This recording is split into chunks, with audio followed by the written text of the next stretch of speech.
Hey guys, I am in my pajamas. I had a nightgown, but I threw it over. I've been thinking about making this video for a really long time. And I just didn't know if it was something that I should put here on YouTube. Sorry, my dog's coming in and out. But I think I'm gonna kind of share my story. This video may come up for a little while and may get deleted. I don't know at this point. It may not ever go up. I'm planning to put it up tonight as soon as I'm done recording. Like, I'm not editing this at all. So yeah, but I don't really know how to start it. I've been going through a lot.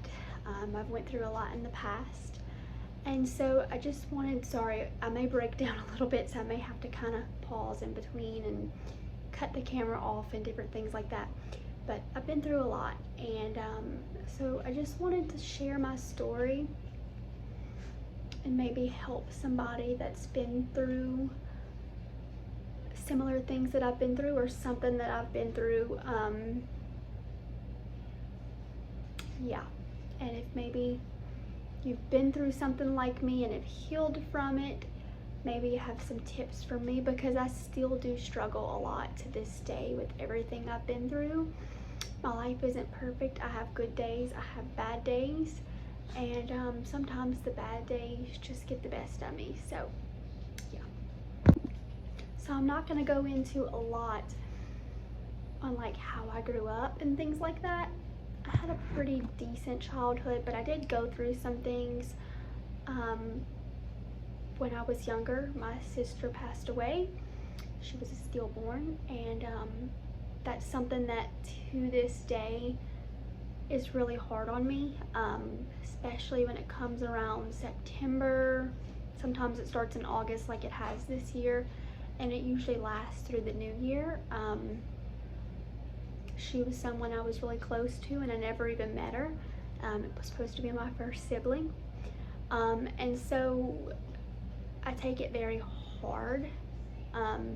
I don't know why, but I always have. And it's just very hard on me. You know, I feel like I'm still very close with her, even though I never met her. I don't know if that makes any sense. I still visit her grave and bring flowers, and on our birthday I'll bring balloons and sing happy birthday. Sometimes I'll go out there and pray, and it's just kind of how I grieve. But sometimes I just go through spurts. Well, I won't even go out there and visit, and then I feel like I'm hurting myself by not going to visit. Or if I'm having a really hard time, I'll go out there and, I would say, just talk to her. I feel like sometimes she can still hear me. So yeah, usually when I'm going through a hard time, I'll go out there and I'll just sit with her and talk to her, knowing she probably can't hear me, but I feel like she can. And so that's one of the places that I go just for comfort. And sometimes it helps, sometimes it doesn't. But yeah, that's really the only thing we're gonna get into on my childhood. I don't want to bring up anything else, because I don't know who all is watching this. But yeah, but I had a decent childhood, but it was far from perfect, which I think everybody's is far from perfect. But I also, as y'all know, I had Cooper when I was really young, and his father and I split. And I may get some hate from this, but I have not always been perfect. I will never be perfect. No one will be perfect. But I've made a lot of mistakes, you know, and I know that sometimes y'all go through long periods of spurts without seeing Cooper on camera. And yeah, I made a lot of mistakes. Back when Cooper and I's dad split, I cheated on him. Do I regret that? Yes. He also cheated on me, and we tried on and on again to make it work. And you know, it's always loomed in my mind that if I could go back and fix it, I would. And still to this day, I would say if I could go back and fix that relationship, I would. I wouldn't have done what I'd done, and I wouldn't have given up as easy as I did. But there were certain aspects in that relationship with family members on his side that just could not move past, and we're not going to get into that. Just family not getting along with family, and you know, I didn't want my son to grow up that way. But looking back at it now, I feel like Cooper would have benefited better from his father and I being together rather than having all the family come together. It's nothing I can do now to fix it, I don't think. But I still to this day have a lot of regrets on that, because I know, thinking back, or I believe thinking back, that it could have worked if I would have tried a little bit harder. And to, you know, I may not be where I am today if I would have fixed those issues. And then Nick and I met, and 4 years later, 3.5, we had Mason. And Nick and I were separated the whole time I was pregnant, and I never gave y'all the backstory on that, and I'm not really going to go into detail on that. I'm leaving a lot of blanks here just because I don't feel comfortable putting all of that on the internet. I just want to put things, because even if I take this video down, it's always still out there. It will always be out there, and so I want to be very light on the details. But we were split the whole time I was pregnant with Mason, and you guys didn't know that, and it wasn't really, I would say it was by choice, but it wasn't. I was court ordered to live with my mother because of Cooper for a little while over some things that actually weren't true, but the judge believed it. And now we've proven that it wasn't true, but I suffered for 9 months because of that. And it's something that I think to this day has really hurt us in our relationship. Nick and I struggle. We still do, and I think that's common in a lot of relationships and marriages, and you know, we still to this day have a lot of struggles. There's nights where I sleep in a separate bed than him because there's just days that we don't get along, and pretty much at this point we barely talk to each other when he's home. You know, he's always either in the bedroom or gone, and I'm always just doing with the kids, and we make it work, you know, but long term I don't know where the future leads.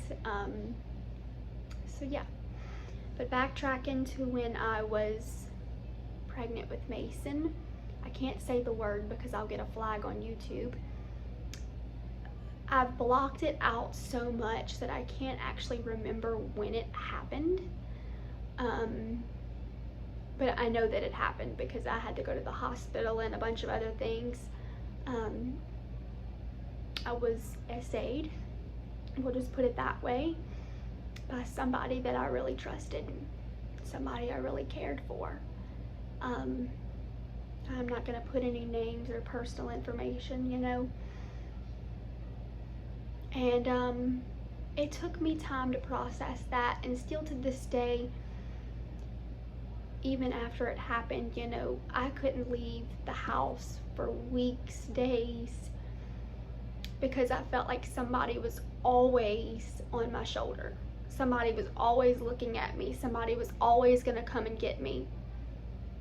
And after those few weeks, it's like I pushed it back in my mind, you know, and I'm gonna move on with normal life, you know. I went back to work, and I said, I'm not gonna let this affect me, you know. I'm just gonna push forward. I'm gonna do what I have to do, you know. Maybe getting back some type of normal will help me, you know. And it's going on almost a year since it's happened, and you know, recently it's just, even though I pushed on for so long, there's still spurts where it comes back and it's like it haunts you and you just can't get rid of it.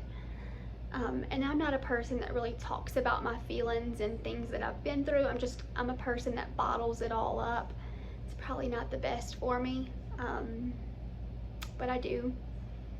And eventually I come to a breaking point where I take it out on people that I really shouldn't take it out on because they did nothing wrong. And I think that's just part of the healing process. Even though it's so horrible to take things out like that on other people, it's like some people like me just, you know, that's the only way that we know how to, because it's all we've ever known. And I've tried therapy. It doesn't help me. You know, I'm on depression medication, and you know, I have days where I'm really good, but just because you're on depression medicine, it doesn't cure it. I feel like it's just to get you along to your next spot in life. But those things still really haunt me. And you know, I trusted him. I trusted him with my life, with my son's life, with both of my kids' life. And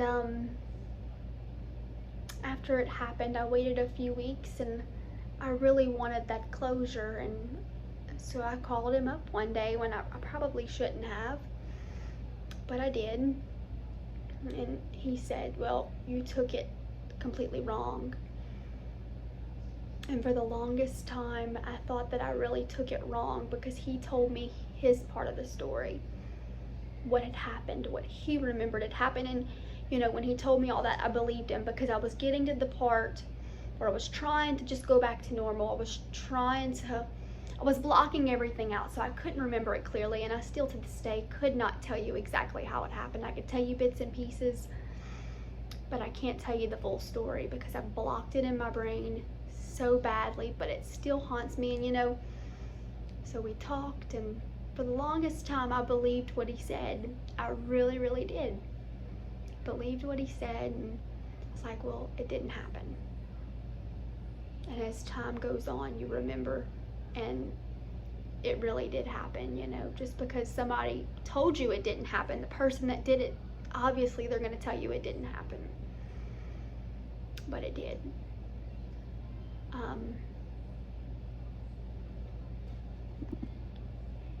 But yeah, back to now. You know, like I said, we struggle, we do. And I think it gets to a point to where you're just tired of struggling. You're tired of fighting when you feel like there's no end to the fight. And so much that we are trying to work on things, it feels like you never fully fix it. And so I see Nick and I together long term once we work out these issues, but you never know. So yeah, I just kind of wanted to come on, and I know this is bits and pieces and y'all are probably all confused, but I felt like I needed to share this, maybe to get it off my chest a little bit, to be honest with y'all, because I know there's a lot of things y'all don't see behind the scenes. And so I wanted to be honest. And you know, if you notice I'm off in a video, or I seem just broken like I am today, that you understand. And that if somebody else is going through my experience or something that I've went through, just listen. Be there to listen, and don't blame them for the things that have happened to them. Just listen to them. Thanks for watching.